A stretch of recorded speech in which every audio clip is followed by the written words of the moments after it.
Hello সবাইকে, সবাই কেমন আছো? আশা করি সবাই ভালো আছো। আমিও খুব ভালো আছি। দেখো, আজকে আমি বানাবো চিকেন ঘুগনি। এর জন্য মটরটাকে এখন সিদ্ধ বসিয়ে দেবো। আর এদিকে দেখো চিকেন কেটে রেখেছি ছোট করে, পেঁয়াজ কুচি, আর এদিকে আদা রসুন টমেটো জিরের একটা পেস্ট। এদিকে কড়াইতে তেল দিয়ে দিয়েছি, আর তেলের মধ্যে জিরে শুকনো লঙ্কা তেজপাতা দিয়ে দিলাম। এবার কড়াইতে দিয়ে দেবো পেঁয়াজ কুচি। পেঁয়াজ কুচিটাতে একটু ভালো করে ভেজে নেব। ভাজার সময় একটু নুন দিয়ে দিয়েছিলাম। আর এই দেখো ভাজা হয়ে গেছে। এবার এতে ওই পেস্টটা দিয়ে দিলাম।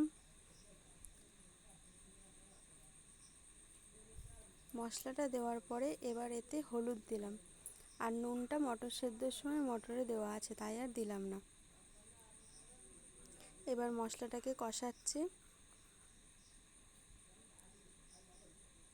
এবার এতে ওই কেটে রাখা মাংসটা দিয়ে দিলাম, দিয়ে এবার এটাকে ভালো করে কষিয়ে নেব।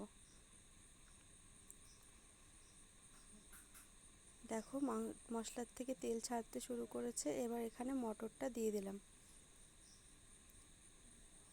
দেখো আমাদের ঘুগনি রেডি। আর একটু রুটি বানিয়ে নিয়েছিলাম। শুভরাত্রি সবাইকে, সবাই ভালো থাকবেন।